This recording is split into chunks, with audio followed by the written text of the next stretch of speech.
In this video, we will be going over how to add or remove a head or Sill channel. There are 3 options on how to make this change. The first is in the metal group database. Use this option if you want to save the metal group in the main database for other projects to access.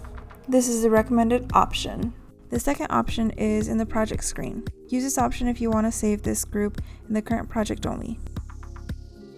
The third option is to modify an existing frame. Option 1. Save metal group in main database. For this option, you will click on metal groups under databases. The metal group we will be using is the FG3000 SBOG.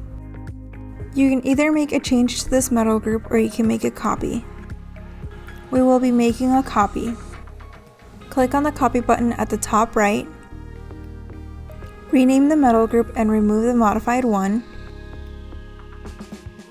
Click Save. Click on Primary Metal. Click on Null next to Head Channel and then click on the drop down. You can search for the part number in this box. The part that we will be using is the FG3203. Once you have found it, go ahead and click on the part, and you can do the same thing for the Sill channel. But in this case, the Sill channel is already defined. Click OK. Click the Save button at the top. Click All Projects on the left-hand side. Option 2. Save metal group in project only. Go ahead and open the project. Click on a new line. In the metal group options, click on the metal group drop-down. Click on the 3 dots. This will bring up the metal group properties. Click on Primary Metal. You can add a head or Sill channel by defining the part number next to the function name.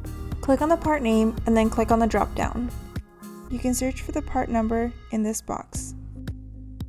Once you have found it, go ahead and click on the part number. Click OK. Preferably rename the metal group and remove the modified one.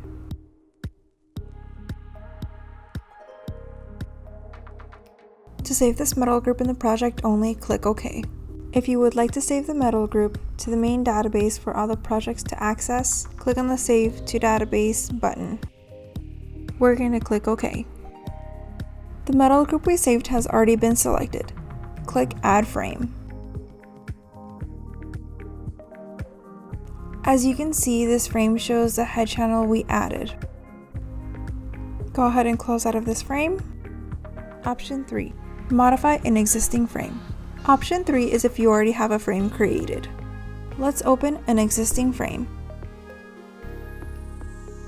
As you can see, this doesn't include the head channel. Click on the Sill. On the right hand side, you have the components list. If you click on the Sill channel and try to click on the drop down, you'll see that you can't change it. Most components you can change out in here, but the Sill and head receptor are a few parts that you cannot. The only way to change it is to use a modified metal group that already includes the change. Or you can modify the metal group in here, and that's what we'll be doing. Click on the metal group drop down. Click on the 3 dots.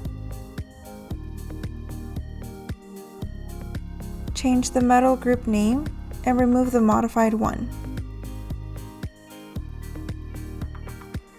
Click on Primary Metal. Click on the drop-down for the head channel and find part number FG3203. Now click on the drop-down for the Sill channel and change that to null. Click OK and click OK. And as you can see, we have a head channel but no Sill channel. This metal group is also saved in the project only. If you click on the drop down for the metal group, you should see 3 metal groups. One we did in the main database. The second we did inside of the project before we created a frame. And the last one we did in an existing frame. This concludes the tutorial on how to add or remove a head or Sill channel. Thank you for watching. If you have any questions, please call our support line at 480-985-4926.